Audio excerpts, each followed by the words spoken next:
Hello guys, meron po tayo dito available ngayon sa mga naghahanap ng 390.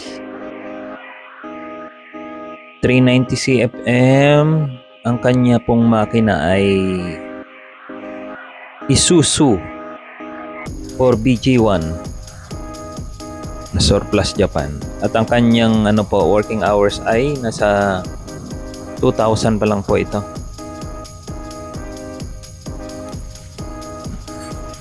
Yan po. Ipakita ko po sa inyo ikutin muna po natin. Ikot ko lang po yung camera para makita nyo po yung buong compressor. Ayan siya guys. Of course po, na ito? Trailer mounted na. Ayan po, yung sa kabilang side, sa right side niya. PDS 390. Ito naman po sa bandang likod. Ayan po sa harap.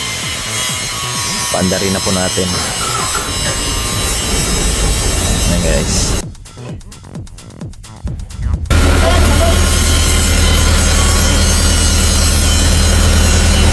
Gala mo lang, santay lang.